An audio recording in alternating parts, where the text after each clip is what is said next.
Hi, welcome back. നമ്മുടെ ഇന്നത്തെ ചർച്ചാ വിഷയം എന്ന് പറയുന്നത് നിങ്ങളെല്ലാവരും എന്തിനും ജിമ്മിൽ പോകണം.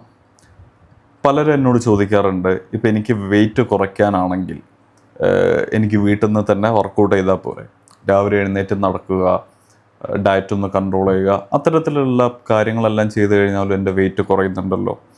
കഴിഞ്ഞ മാസം ഞാനൊരു 5 കിലോ ജിമ്മിൽ വരുന്നതിന് മുമ്പ് വീട്ടിൽ നിന്ന് ഞാൻ കുറച്ചു. ഇങ്ങനെ ഒരുപാട് കമൻറ്റ്സ് അല്ലെങ്കിൽ ചോദ്യങ്ങളെല്ലാം ഞാൻ കേൾക്കാറുണ്ട്. അപ്പോൾ അവർക്കായിട്ടാണ് ഈ വീഡിയോ. ഇപ്പോൾ ഏവർക്കും വെയിറ്റ് കുറയ്ക്കാൻ പറ്റും, അത് ജിമ്മിൽ വരണമെന്ന് യാതൊരു നിർബന്ധവുമില്ല. എന്നാൽ ഈ വെയിറ്റ് കുറയ്ക്കുന്നത് പ്രോപ്പറാണോ എന്നുള്ളതാണ് കാര്യം. ഒരു എക്സാമ്പിൾ പറഞ്ഞാൽ, പട്ടിണി കിടന്നാലും നമുക്ക് വെയിറ്റ് കുറയ്ക്കാം, വെയിറ്റ് ട്രെയിനിങ് എടുത്താലും നമുക്ക് വെയിറ്റ് കുറയ്ക്കാം. നിങ്ങൾ ജിമ്മിൽ വരുന്നത് ആക്ച്വലി വെയിറ്റ് കുറയ്ക്കാനല്ല. നമുക്കൊരു 30 വയസ്സിന് ശേഷം, ഒരു 30 മുതൽ 50 വയസ്സ് വരെ നമുക്കൊരു 3 to 5% മസിൽ ലോസ് സംഭവിച്ചുകൊണ്ടിരിക്കും. ഇപ്പം ഒരു 30 വയസ്സിന് ശേഷമുള്ള ഒരാൾക്ക് പെർ ഇയർ എങ്ങനെ പോയാലും ഒരു 100 മുതൽ 200 ഗ്രാം വരെ റെസിസ്റ്റൻസ്, അതായത് നമുക്ക് ട്രെയിനിങ്, വെയിറ്റ് ട്രെയിനിങ് അല്ലെങ്കിൽ റെസിസ്റ്റൻസ് ട്രെയിനിങ് എടുത്തിട്ടില്ലെങ്കിൽ എന്ത് സംഭവിക്കും? ഇത്രയും വെയിറ്റ് കുറയും, മസിൽ മാസ് കുറയും. അത് ക്രമേണ ഒരു 10 കൊല്ലം കൊണ്ട് എന്തായിരിക്കും, അപ്രോക്സിമേറ്റ് ഒരു 2 കിലോൻ്റെ ഒക്കെ എടുത്ത് നിങ്ങൾ എന്ത് ചെയ്യും? കുറഞ്ഞിട്ടുണ്ടാവും. നിങ്ങളുടെ ജോയിൻറ്റ്സ് അല്ലെങ്കിൽ നിങ്ങളുടെ ബോൺസിന് ചുറ്റുമുള്ള മസിലിൻ്റെ സ്ട്രെങ്ത്ത് കുറയുന്ന സമയത്ത് അല്ലെങ്കിൽ നഷ്ടപ്പെടുന്ന സമയത്ത് നിങ്ങൾക്ക് എന്ത് വരും?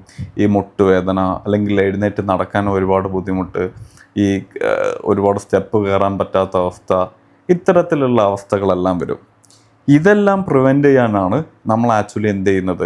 വെയിറ്റ് ട്രെയിനിങ് എടുക്കുന്നത്. ആൻഡ് ചില ആൾക്കാർ എന്നോട് വന്ന പാടെ പറയാറ്, ഇപ്പം ഞാൻ ജിമ്മിൽ നടത്തുന്ന സമയത്ത് എൻ്റെ അടുത്ത് വരുന്ന ക്ലയൻറ്റ്സ് എന്നോട് ആദ്യം പറയാറ്, എനിക്ക് ഒരുപാട് മസിൽസ് ഒന്നും വേണ്ട, അപ്പോൾ അത്തരത്തിൽ എന്നെ ട്രെയിൻ ചെയ്താൽ മതി എന്ന്. നിങ്ങൾക്ക് മസിൽ വരുന്നുണ്ടോ ഇല്ലയോ എന്നുള്ളത് നിങ്ങൾ കഴിക്കുന്ന ഡയറ്റിനെ ഡിപ്പെൻഡ് ചെയ്യും. പിന്നെ ഒരിക്കലും ഒരു എൻഹാൻസ്ഡ് ഡ്രഗ് ഉപയോഗിക്കുന്ന രീതി, അല്ലെങ്കിൽ നിങ്ങൾ കാണുന്ന ഈ ഷോയിൽ വരുന്ന മസിൽസ് ഒന്നും നിങ്ങൾക്ക് ഒരിക്കലും, നിങ്ങൾ എത്ര കാലം വർക്കൗട്ട് ചെയ്താലും ഉണ്ടാവില്ല. നാച്ചുറലി ഒരു മെന്നെ സംബന്ധിച്ച് ഒരു അപ് ടു മന്ത്ലി ഒരു 1 kg അടുത്ത് വരെ എന്ത് വരുള്ളൂ? മസിൽ അപ്പ് ആവത്തുള്ളൂ. അതിനും ഒരുപാട് റൂൾസ് ഉണ്ട്, അല്ലെങ്കിൽ ലിമിറ്റേഷൻസ് ഉണ്ട്. ഒരു എക്സാമ്പിൾ പറഞ്ഞാൽ, ഇപ്പം എൻ്റെ ഹൈറ്റ് 173 ആണ്, എനിക്ക് മാക്സിമം വരാൻ പറ്റുന്ന BMI ഐ തിങ്ക് 73-74 ആണ്. പക്ഷെ എൻ്റെ നിലവിലെ വെയിറ്റ് എന്ന് പറയുന്നത് 83-84 ഉണ്ട്. ഇത് എൻ്റെ ഒരു സാച്ചുറേഷൻ പോയിൻ്റ് എന്ന് പറയും. ഇതിലെൻ്റെ ബോഡി ഫാറ്റ് പെർസെൻറ്റേജ് അപ്രോക്സിമേറ്റ്ലി 19%. നമുക്ക് ഐഡിയലി നമുക്ക് വേണ്ട ഒരു ഗുഡ് ഫാറ്റ് പെർസെൻറ്റേജ് എന്ന് പറയുന്നത് 19 ആയിരിക്കും. ആൻഡ് ഇപ്പം നിങ്ങളുടെ വെയിറ്റ് നിങ്ങൾ ഇൻക്രീസ് ചെയ്യുകയാണ്, ഇപ്പം BMI നോക്കിയിട്ടല്ല നമ്മൾ എന്ത് ചെയ്യുക? ജിമ്മിൽ മെയിൻലി വർക്കൗട്ട് ചെയ്യുക. ജിമ്മിൽ ബോഡി ഫാറ്റ് പെർസെൻറ്റേജ് ആണ് നമ്മളെപ്പോഴും മാറ്ററായിട്ട് വെക്കുക, അല്ലെങ്കിൽ മസിൽ മാസ്. ഇപ്പം 173 ഉള്ള എനിക്ക് ഇത്രയും വെയിറ്റ് വരുന്ന സമയത്ത് ഞാൻ എന്താണ്? BMIന് പുറത്താണ്. എന്നാൽ 19%, അതായത് ശരാശരി ഹെൽത്തി ആയിട്ടുള്ള ബോഡി ഫാറ്റ് പെർസെൻറ്റേജ് എൻ്റെ ബോഡിയിലുള്ളൂ. അപ്പോൾ ഞാൻ ഫിറ്റാണോ എന്ന് ചോദിച്ചാൽ ഞാൻ ഫിറ്റാണ്. ഇത് ഞാൻ വർക്കൗട്ട് ചെയ്യുന്നു, ഞാൻ എൻ്റെ ബോഡി വെയ്റ്റിൻ്റെ ഇരട്ടി ഗ്രാം പ്രോട്ടീൻ ഡയറ്റ് എടുക്കുന്നു, അല്ലെങ്കിൽ ഞാൻ നല്ലൊരു പ്രോട്ടീൻ ഡയറ്റ് എടുക്കുന്നു. അങ്ങനെ എനിക്കൊരു മാസം ഒരു 73 കിലോ ഉണ്ടായിരുന്ന ഞാൻ ഈ 84ലേക്ക് എത്താൻ ഞാൻ എടുത്ത ടൈം മോർ ദാൻ 1.5 years ആണ്. നാച്ചുറലി എനിക്ക് ഈ ഒരു വെയ്റ്റിലേക്ക് ഞാൻ എത്താൻ എടുത്തിരിക്കുന്ന ഒരു സമയമാണ്. അതിലൊരുപാട് ടൈം ഞാൻ എന്താണ് ചീറ്റ് മീലിൽ പോയിട്ടുണ്ട്, ഒരുപാട് ടൈം ഞാൻ വെയിറ്റ് എടുക്കാതെ ഡയറ്റ് എടുക്കാതെ പോയിട്ടുണ്ട്. അങ്ങനെ ഒരുപാട് ടൈം എന്താണ് കറക്റ്റായിട്ട് ഞാൻ നോക്കാതെയും പോയിട്ടുണ്ട്. ഇനിയിപ്പോൾ നിങ്ങളെല്ലാവരും കറക്റ്റായിട്ട് ഡയറ്റ് എടുക്കുന്നുണ്ട്, കറക്റ്റായിട്ട് വെയിറ്റ് ട്രെയിനിങ് എടുക്കുന്നുണ്ട്. എങ്ങനെ ചെയ്താലും മിനിമം നിങ്ങൾക്ക് എന്തെടുക്കും?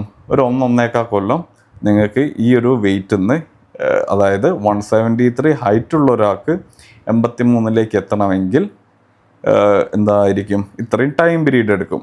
അതിനുള്ളൊരു നാച്ചുറലി നിങ്ങൾക്ക് വരുന്ന എക്സ്പെൻസ് 1 month എങ്ങനെ പോയാലും ഒരു 10-12,000 രൂപയും നിങ്ങൾക്ക് എന്താണ് ചിലവും വരുന്നുണ്ട് ഡയറ്റ് എടുക്കാൻ. അപ്പം അതേ ഇൻറ്റു 10 ചെയ്താൽ തന്നെ 1,20,000 നിങ്ങൾക്ക് എന്താണ് അവിടെ ചിലവുണ്ടെന്ന് നിങ്ങൾ ആലോചിക്കണം. നാച്ചുറലി നിങ്ങൾക്ക് മസിൽ അപ്പ് ചെയ്യാനുള്ള കാര്യമാണ്. ആൻഡ് ഇതിപ്പോൾ ഒരു പരിധി കഴിഞ്ഞാൽ എന്താണ് നമ്മുടെ ടെസ്റ്റോസ്റ്ററോണിൻ്റെ ഒക്കെ പീക്ക് പോയിന്റ് എത്തും. ആൻഡ് നമുക്ക് എത്താൻ പറ്റുന്ന ഒരു മാക്സിമം ഗ്രോത്തിൽ നമ്മുടെ ബോഡി എത്തും. അതാണ് നമ്മുടെ സാച്ചുറേഷൻ പോയിന്റ്. ആ സാച്ചുറേഷൻ പോയിന്റിന് മുകളിലേക്ക് നിങ്ങൾ എങ്ങനെ പുഷ് ചെയ്താൽ എന്താവില്ല, നിങ്ങളുടെ ബോഡി അപ്പാവില്ല. അതിന് നിങ്ങൾ എൻഹാൻസ്ഡ് ഡ്രഗ്സ് കാര്യങ്ങളെല്ലാം യൂസ് ചെയ്യണം. അവിടെയാണ് ഈ ബോഡി ബിൽഡിംഗ് രംഗത്ത് ഉപയോഗിക്കുന്ന മെഡിസിൻസും കാര്യങ്ങളെല്ലാം എന്താണ് വരുന്നത്. അത്തരത്തിൽ ഒരിക്കലും ഒരു സാധാരണക്കാരൻ ചെയ്യാൻ ഉദ്ദേശിക്കുന്നില്ല. അപ്പം അത് കണ്ടിട്ടാണ് പലരും എന്താണ് എനിക്കിത് വേണ്ട അത് വേണ്ട. അപ്പം ഇവർക്കാർക്കും ഈ ടൈം പീരീഡ് അല്ലെങ്കിൽ ഇതിന് ശേഷം നമുക്ക് മസിൽ അപ്പാവോ എന്നുള്ള കാര്യങ്ങളൊന്നും വ്യക്തമായിട്ട് അറിയില്ല.